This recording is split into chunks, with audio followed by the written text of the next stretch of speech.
Olá a todos, boa tarde. Aqui é Fausto Carvalho, médico pediatra, autor de Pai Sem Sacrifício. Gostaria de começar agora com vocês, nesse dia 26 de maio, uma semana, um tempo, aliás, são 6 semanas, são 42 dias que nós estaremos juntos para falarmos um pouco sobre esperança nessa época de quarentena.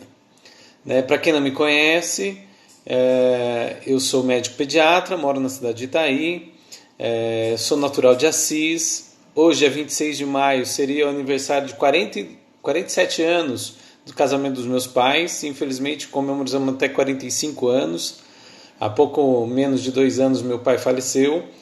E sou filho do Marcos e da Lúcia, esposo da Juliana, pai do Rafael e do Vinícius e autor do livro Pai Sem Sacrifício. E como médico pediatra, vivendo essa questão da Covid, estava um pouco ausente das redes sociais, e na minha ideia inicial, era ter feito alguns vídeos já falando sobre isso, mas infelizmente não foi possível na nossa correria do dia a dia. E acabei precisando parar agora, porque fiz uma fratura no meu ombro, no meu braço esquerdo, na verdade. Fiz uma cirurgia semana passada e por isso decidi fazer uma palavra de esperança. E nessa época de pandemia, de tanta situação maluca que está acontecendo, essa situação de todo mundo inexplicavelmente preso em casa, uma mudança de vida tão drástica, tão gritante, e num mundo com uma mudança sanitária, uma mudança epidemiológica, um vírus que a gente não conhecia, apesar de ser de uma família de vírus já estudada, já conhecida, e esse vírus veio e mudou tudo, e tem uma alteração até mesmo da própria questão econômica. Então nós temos 2 crises, que é a crise de saúde, associada à crise econômica, consequente dessa crise de saúde, e uma terceira crise que virá na sequência, que é a questão emocional. Quanta gente aí ansiosa, quanta gente já muito preocupada, quanta gente já bastante depressiva, bastante ansiosa. E eu fiquei pensando, eu vou ter que ficar essas 6, 7 semanas parado, sem poder atender na linha de frente como pediatra, e como pediatra, como escritor, o que fazer? Nós já era para termos lançado o 2º livro nesse final de semana passado, ia sair o 2º livro, também sobre paternidade, e como o primeiro livro e o segundo são sobre histórias bíblicas, a partir da história bíblica a gente trabalha princípios para hoje, O primeiro livro, Pai Sem Sacrifício, fala sobre Abraão, e que foi chamado por Deus para sacrificar o seu filho Isaac. E o 2º livro vai ser sobre Davi como um modelo de mau pai e depois como um bom pai. Eu resolvi fazer esse pensar junto, esse momento de reflexão, que eu espero não seja muito longo. A ideia é que a gente traga alguma reflexão que seja útil nesses dias de tanta desesperança, tanta preocupação, tanta gente bastante preocupada. E por isso, eu estava pensando no fim de semana, minha esposa fez o desafio, falou, faz uma live, fala alguma coisa sobre a Bíblia.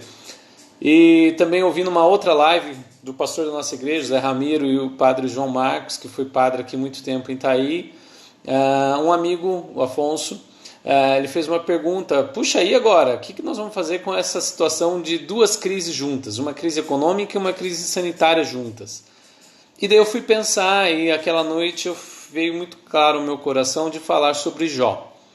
O livro de Jó está lá no meio da Bíblia, no Antigo Testamento, é uma história belíssima, vale a pena ler, é talvez o livro mais antigo da Bíblia. Alguns autores apontam que é mais antigo que o próprio livro do Gênesis, alguns outros acham que Gênesis foi escrito junto, mas é uma história de 4, 5 mil anos atrás. Uma história de muito tempo atrás, e que conta a história de um homem muito, muito, muito, muito rico, que tinha 7 filhos, homens, 3 filhas, mulheres, 7.000 ovelhas, 3.000 camelos, enfim, muito rico para aquela situação, e que de repente ele se viu perdido em um dia só. Vêm alguns inimigos e roubam tudo que ele tem, e há uma tragédia, e há um incêndio, e seus filhos que estavam todos numa casa comemorando, fazendo um banquete, aquele prédio cai, cede, e ele pede os seus 10 filhos. E a partir dessa situação começa o livro de Jó, e eu gostaria de falar sobre isso, sobre como a gente pode ter esperança num momento de dificuldade, como a gente pode ter esperança num momento difícil, como a gente pode ter esperança quando tudo vai mal, né? Porque a sensação nossa nessa pandemia é que de repente a nossa vida acabou, né? A liberdade de ir e vir, que era uma das coisas mais importantes nas sociedades ocidentais, de repente do nada ele acabou, né? Quanta coisa que a gente perdeu, e a gente fica às vezes com um olhar muito negativo, muito para baixo, olhando só aquilo que a gente tem perdido. E eu gostaria de ver com você alguns trechos, e cada dia nós vamos falar de um capítulo, de um versículo, na verdade, desse livro de Jó. E hoje eu escolhi no capítulo 1, o verso 20 a 22, diz assim: Ao ouvir isso, Jó levantou sua cabeça, rasgou o manto e rapou a cabeça. Então prostrou-se com o rosto em terra em adoração e disse: Saí nu do ventre da minha mãe e nu partirei. O Senhor o deu, o Senhor o levou, louvado seja o nome do Senhor. Em tudo isso Jó não pecou e não culpou a Deus de nenhuma coisa. E eu queria pensar com você sobre a questão da gratidão. Quantos de nós temos dificuldade em sermos gratos? A gente nasce egoísta, a gente nasce achando que o mundo é nosso, a gente nasce achando que a mãe é uma extensão nossa e que a gente chora e vai ter as necessidades acolhidas e vamos mamar, e a mãe tem que acordar de madrugada. O bebê é egoísta por si só. E com o passar do tempo, do desenvolver do ser humano, é que a gente vai aprendendo. Opa, tem um pai aqui na jogada, e esse pai vai acabar, como diz o Freud, castrando a gente, cortando, né, falando, menino, não é bem assim, menina, não é bem assim. A outras pessoas, a própria mãe começa a se manifestar, opa, peraí, agora não é necessidade, vai ficar aí no bercinho quietinho.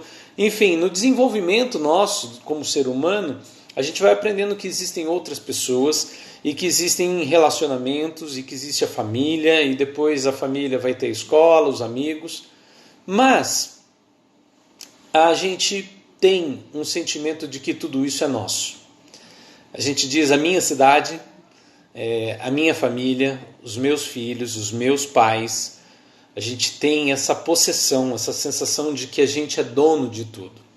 Então, por isso, num momento desse de pandemia, a gente se sente tão mal. Porque um momento de pandemia nada mais do que intensifica aquilo que a gente já sabe. Que nós somos mortais, que a nossa vida é curta, que a nossa vida é um milagre, que tudo hoje funciona e de repente amanhã pode não funcionar. Às vezes uma pequena artériazinha que se entope já causa um dano tremendo. Eu não imaginava que brincando de basquete com os meus filhos fosse cair um tombo e que esse tombo fosse a ponto de fraturar o braço, a ponto de ter que ir para uma cirurgia. As coisas mudam, porque a gente acha que a gente tem controle. Mas a pandemia trouxe muito claro isso para a gente, que a gente não está no controle. A gente vive a vida e deve vivê-la de uma maneira, um jeito, uma expectativa muito positiva, muito verdadeira, muito íntegra. A Bíblia diz que Jó era o homem mais rico de todo o Oriente, de toda aquela terra conhecida. E diz que Deus falou bem de Jó.